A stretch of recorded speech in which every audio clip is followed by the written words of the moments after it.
अस्सलामु अलैकुम वरहमतुल्लाहि वबरकातुहू।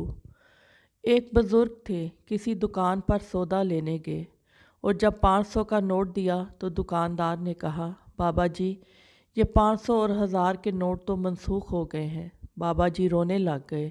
दुकानदार ने कहा, आप रोए नहीं, मैं आपको वैसे ही सौदा दे देता हूँ। फरमाया, नहीं नहीं, मुझे सौदे की ज़रूरत नहीं। इतना रोए कि लोग हैरान रह गए। किसी ने कहा कि बाबा जी इतना क्यों रो रहे हो?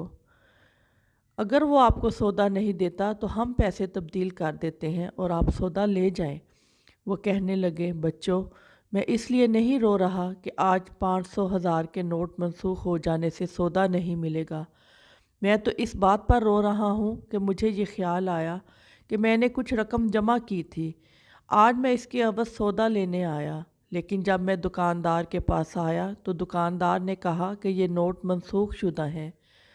फिर मैंने अपने आप से कहा, ओ बंदे, आज अपने जिन अमलों को तुम सालिहा समझते हो, अगर क़यामत के दिन अल्लाह ताला ने ये फरमा दिया ये अमाल मनसूख किए जाते हैं तो फिर तुम्हारा क्या बनेगा? दुनिया में तो मैं और भी पैसे ले लूँगा, सौदा ख़रीद लूँगा, मगर आखिरत में तो और अमल नहीं ला सकूँगा। क्या वहाँ आप मेरे अमाल के साथ अपने अमाल तब्दील कर सकते हैं? और क्या आपके अमाल भी काबिल कबूल होंगे? तो मुझे आखिरत याद आ गई।